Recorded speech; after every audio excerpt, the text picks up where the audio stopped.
भगवान राम जानते थे कि उनकी मृत्यु का समय हो गया है। वो जानते थे कि जो जन्म लेता है उसे मरना ही पड़ता है। यही जीवन चक्र है और मनुष्य देह की सीमा और व्यवस्था भी यही है। उन्होंने कहा, यम को मुझ तक आने दो, बैकुंठ धाम जाने का समय अब आ गया है। मृत्यु के देवता यम स्वयं अयोध्या में घुसने से डरते थे, क्योंकि उनको राम के परम भक्त और उनके महल के मुख्य प्रहरी हनुमान से भय लगता था। उन्हें पता था कि हनुमान जी के रहते यह सब आसान नहीं है। भगवान श्री राम इस बात को अच्छी तरह से समझ गए थे।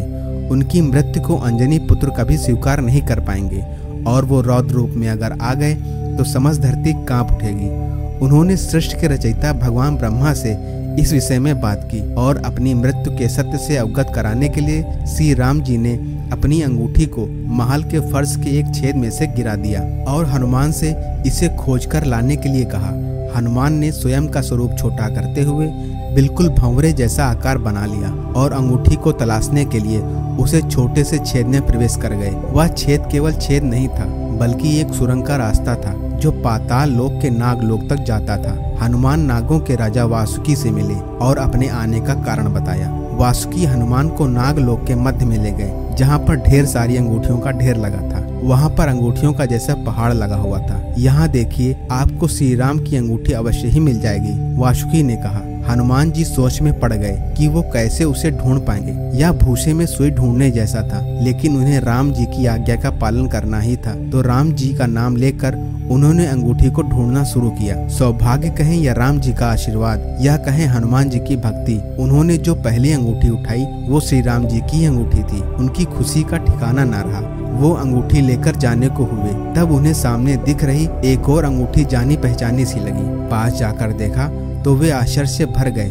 दूसरी भी अंगूठी जो उन्होंने उठाई वो भी श्री राम जी की ही अंगूठी थी। इसके बाद तो वो एक के बाद एक अंगूठियां उठाते गए और हर अंगूठी श्री राम जी की ही निकलती रही। उनकी आंखों से अश्रुधारा फूट पड़ी। वासुकी, यह प्रभु की कैसी माया है, यह क्या हो रहा है, आखिर प्रभु क्या चाहते हैं। वासुकी मुस्कुराए और बोले, जिस संसार में हम रहते हैं वो सृष्टि विनाश के चक्र से गुजरती है, जो निश्चित है। इस संसार के प्रत्येक सृष्टि चक्र को एक कल्प कहा जाता है। हर कल्प के 4 युग या 4 भाग होते हैं। हर बार कल्प के दूसरे युग में अर्थात त्रेता युग में राम अयोध्या में जन्म लेते हैं। एक वानर इस अंगूठी का पीछा करता है, यहाँ आता है और हर बार पृथ्वी पर राम मृत्यु को प्राप्त होते हैं। इसीलिए यह सैकड़ों हजारों कल्पों से चली आ रही अंगूठियों का ढेर लगा हुआ है। सभी अंगूठियां वास्तविक हैं, सभी श्री राम की ही हैं। अंगूठियां गिरती रही हैं और इनका ढेर बड़ा होता रहा है। भविष्य के रामों की अंगूठियों के लिए भी यहाँ पर्याप्त स्थान है।